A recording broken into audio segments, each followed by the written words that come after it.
Well,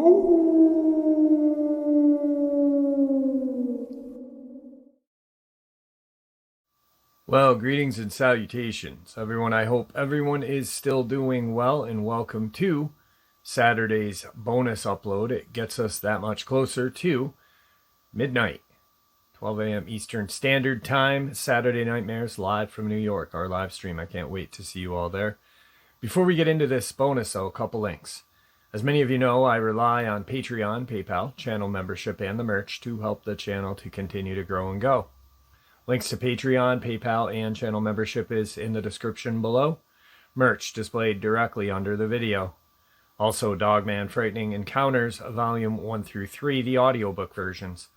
They were written and researched by Tom Lyons, narrated and produced by me, Jeff Nadolny.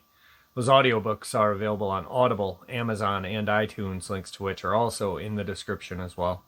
And finally, last but definitely not least, if you'd really like to help support the channel to continue to grow and go, simply subscribe. It doesn't cost a cent. Click the like button, takes half a second.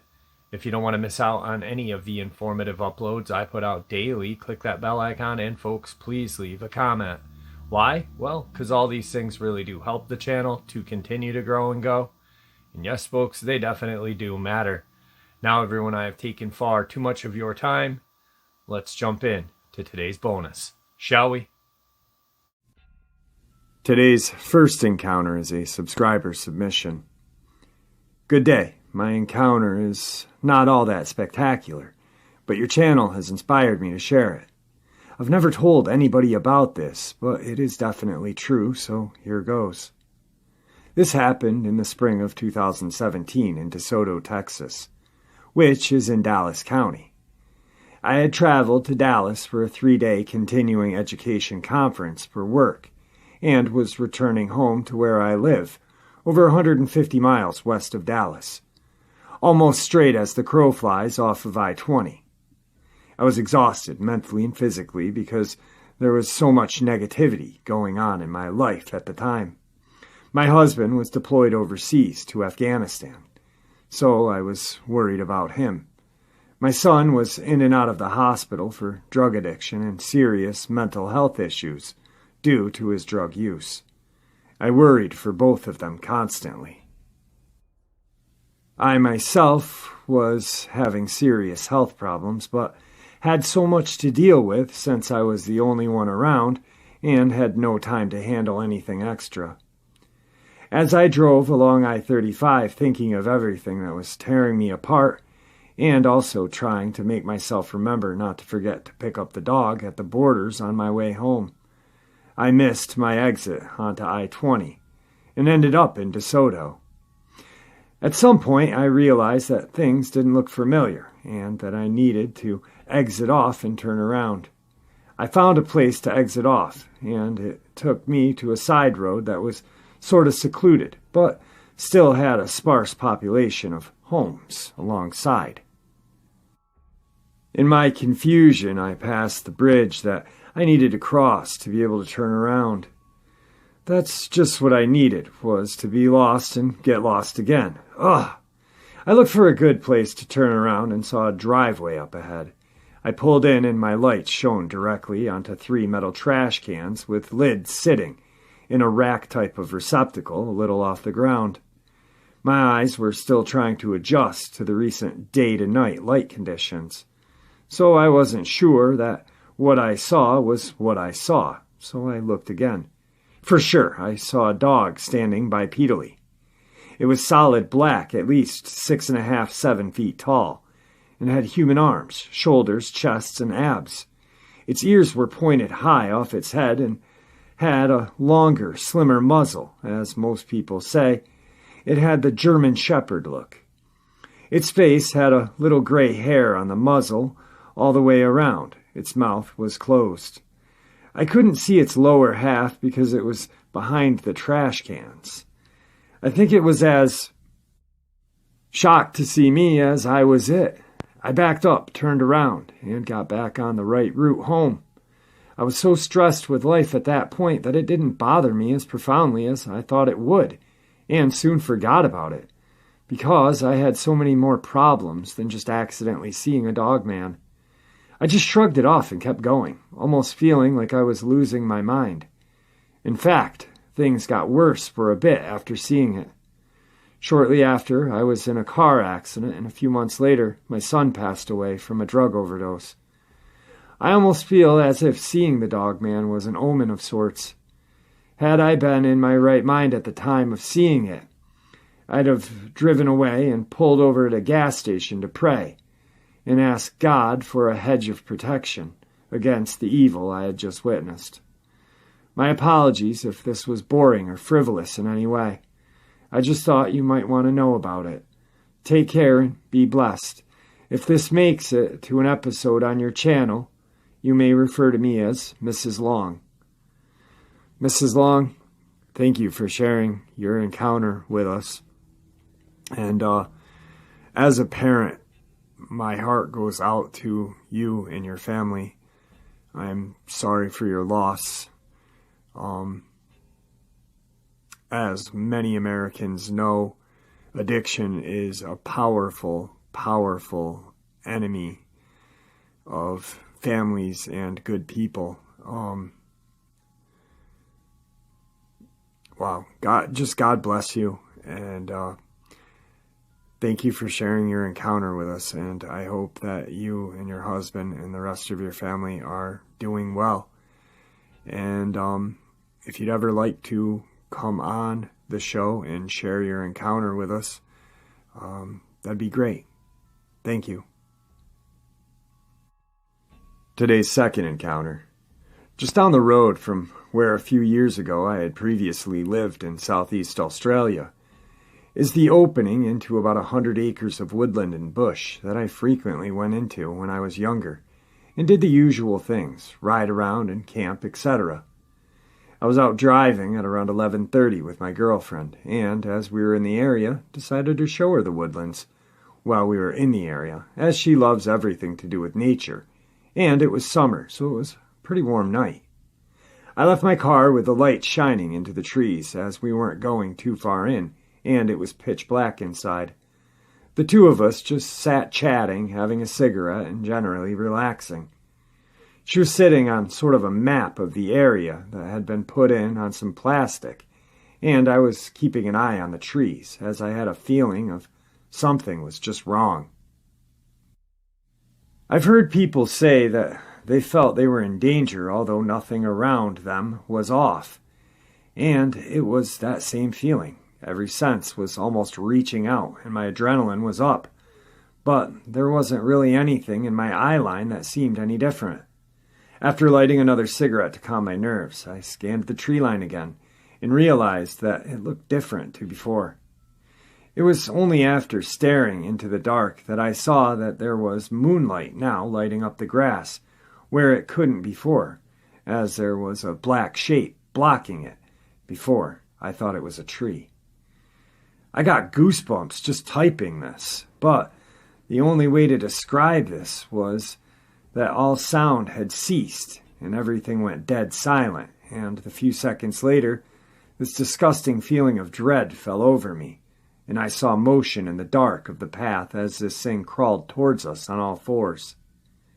I've seen nearly every animal in the outback here, and we don't have any large predators like in the US or Europe, but somehow I knew this thing was a predator, and it wasn't hiding itself from us, but just slowly crawling forward toward us.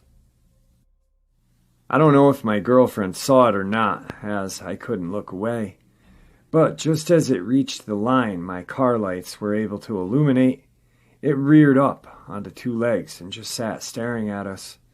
I'm 6'4", and this thing was about another meter larger than me, with arms that were far too long that reached down near to the ground. All I could make out was an off-white, almost yellowish fur on it, and in the dim light could only make the silhouette of its head as a dog or a wolf.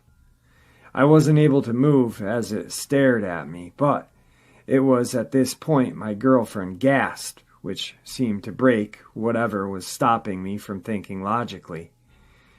I grabbed her by her arm and sprinted to the car, slammed the doors, and tore out of there as fast as I could, both of us too scared to speak until a half an hour later.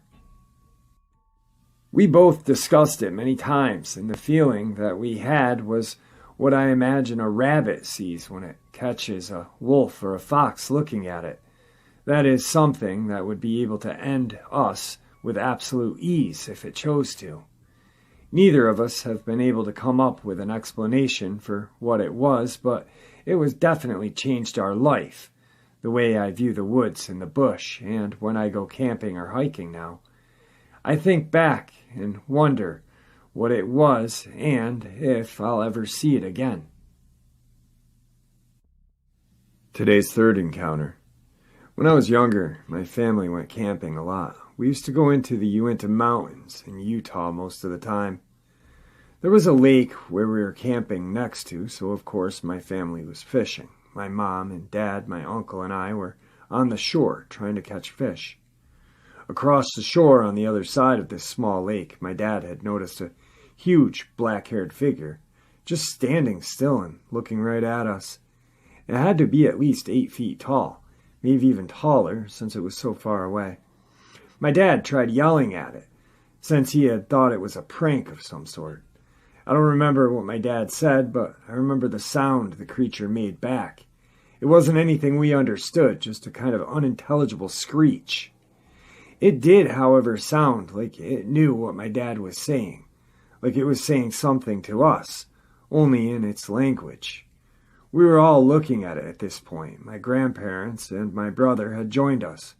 I remember my parents attempting to recreate the screech it was making, and it would respond. This went on for a couple of minutes. Then the creature took off, fast, on its hands and feet. The entire time before it had been standing on 2 feet, like a human. It turned and started running toward the forest, and was out of sight in seconds. It had to have been running 25 to 30 miles an hour. My brother and granddad and dog tried chasing it, and went to where it had been seen last.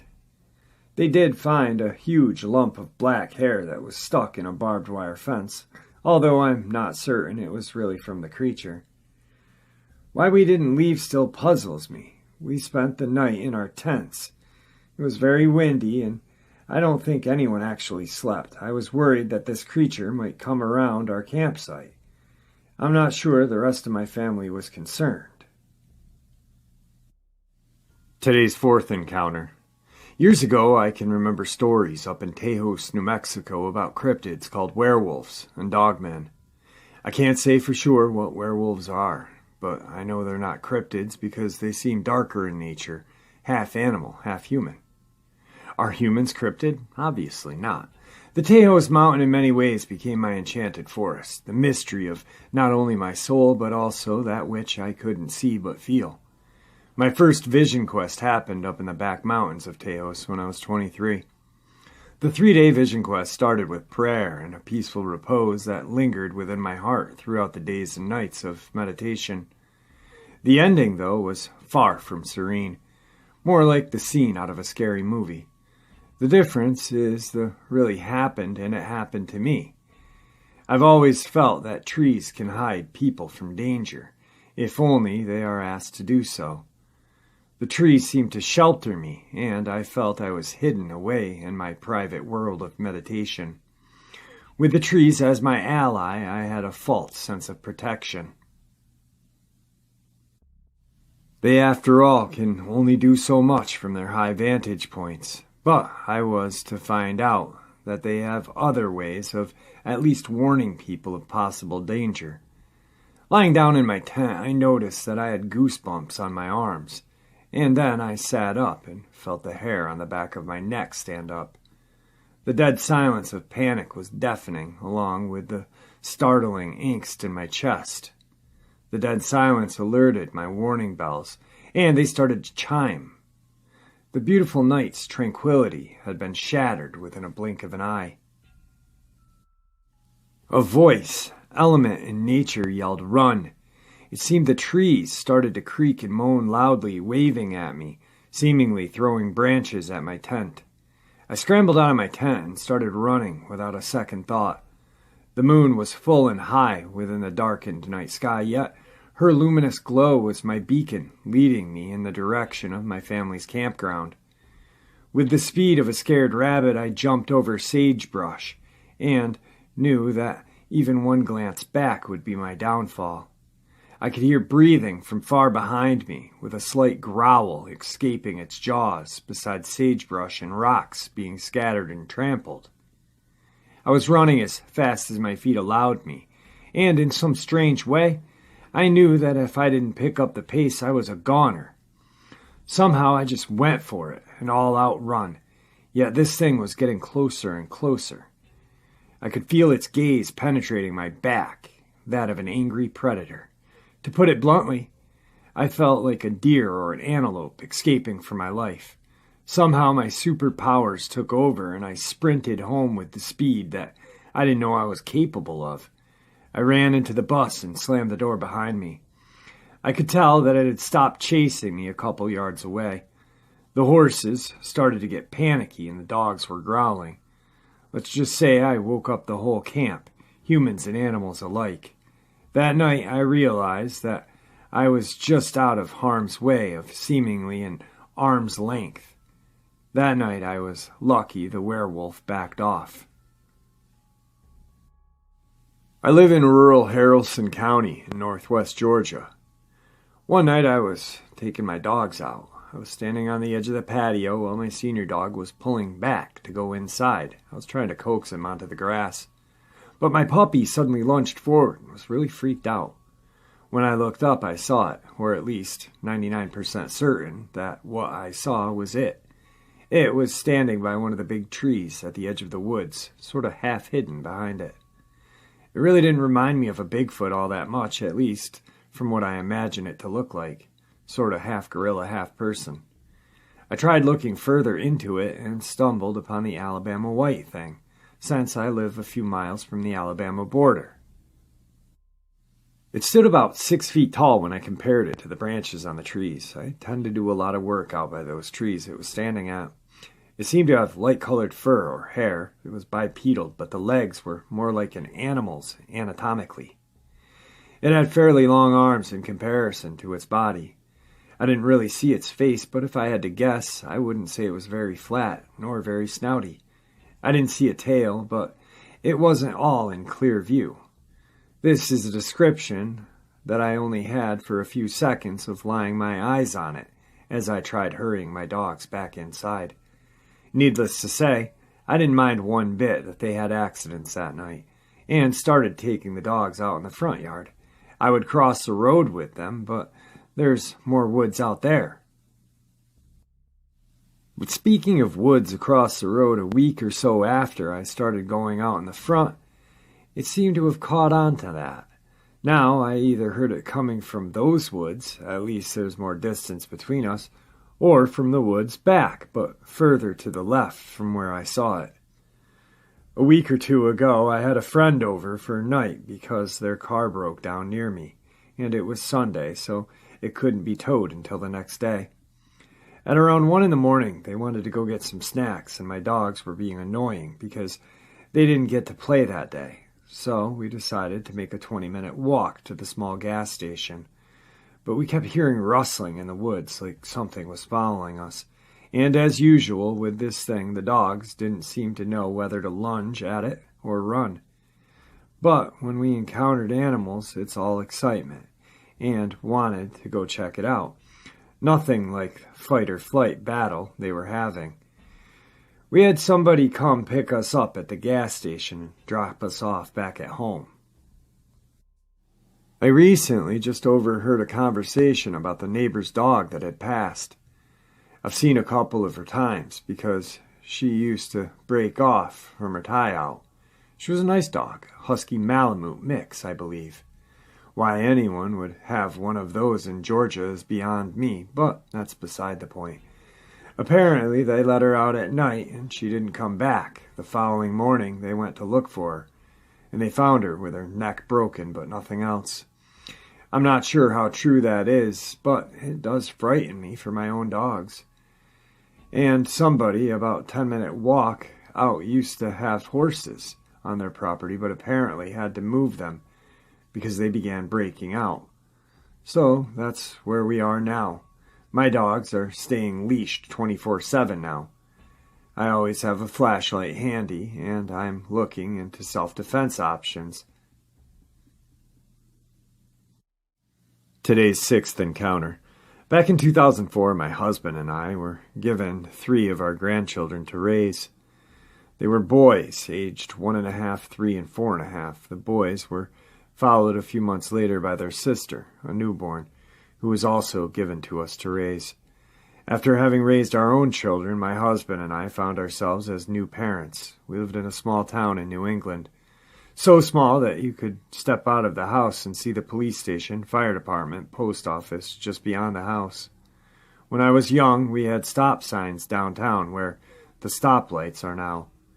My grandmother and father were born there, and I lived for 6 decades in this town. It was the kind of place where if you needed some vegetables for supper, you went to a neighbor who had a garden, took what you needed, left money on their front porch. We lived on the main street, but we were surrounded by many forested acres. 3 rivers ran through the town, and we had a large field behind our house. There were many fields throughout the town, and other towns nearby had the similar makeup. There were also farms in the area, and in the neighboring towns as well. They were very New England-like towns, small, comfy, and cozy. One day after work, when the youngest children were 6 and 4, I came home to find the house in a state of disarray. Supper hadn't been made, and the kids were running to me with quite the story about a big gorilla that had been outside one day. The 2 youngest let me know that during the afternoon they saw a big gorilla in front of the house, running along the street. They said it was very fast. Then the big gorilla jumped our picket fence and ran into our yard. The children said they had their noses pressed against the window pane, and the big gorilla came to the window, growled at them, and pushed its paws against the window. The children said they tried to wake up my husband, but he had fallen asleep on the couch after a night shift, and they couldn't wake him up. The big gorilla then ran into the backyard, where it broke some car windows and threw some trash cans. I didn't disbelieve the children. I was too exhausted after a 12-hour shift to deal with it, and responded with, "That's nice." That I used for everything I couldn't handle at the moment. I do recall reading in the newspaper a few days later that the police were warning folks about vehicle damage, but I never gave it any thought. I didn't give it any future thought, even after a few years prior to the big gorilla incident. I had seen a large, dead wolf that I presumed had been hit by a car laying on the roadside. It wasn't a coyote, nor was it a coy dog that we had in the area. I'd seen pictures of wolves, and this one was immense. I had personally seen coy dogs while riding my horse along the trails.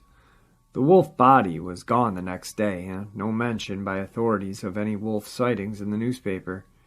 I thought that was kind of unusual. Did we have wolves in our area?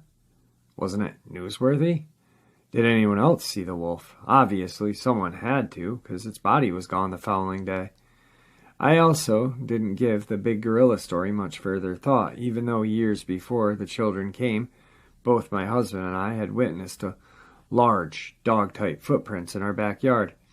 We mentioned those prints to our friends, the animal control officer in a nearby town, who didn't seem too surprised by our find. However, we never discussed anything further. I didn't give the big gorilla story much thought either. Again, even though, at about that time, we saw the dog prints in our backyard. Our cats had started going missing. I found one of our cats, Peter, the best hunter in town, high up on the neighbor's roof. The house was 3 stories, with the first floor and second floor occupied by tenants, and the third an attic. Lots of those older homes in New England always had full attics.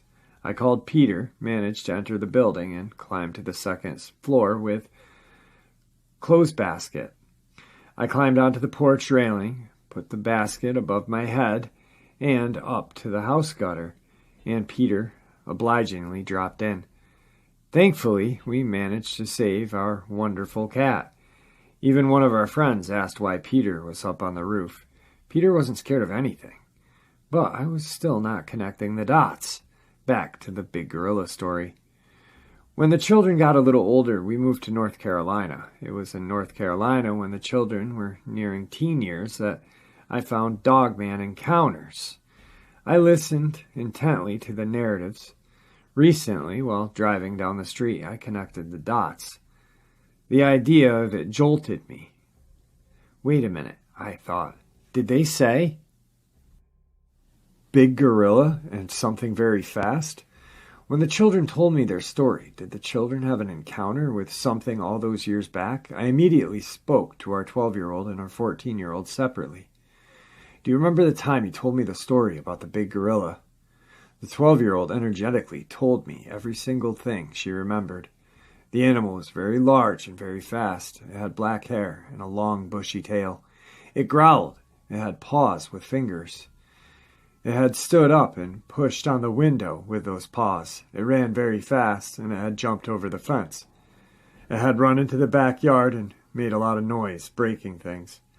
The 12-year-old said that it didn't have a face of a gorilla or a monkey, but she couldn't tell more about the face because of the hair.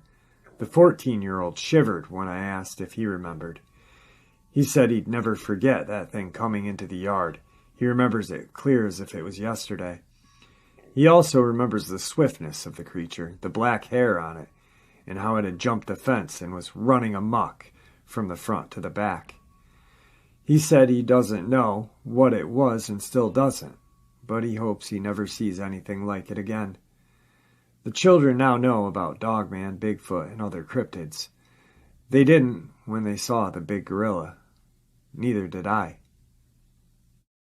Well, there you have it, folks. 6 terrifying experiences to help us move forward to Saturday Nightmares, live from New York, 12 a.m. Eastern Standard Time. I hope to see you all there. Guys, thank you for supporting the channel.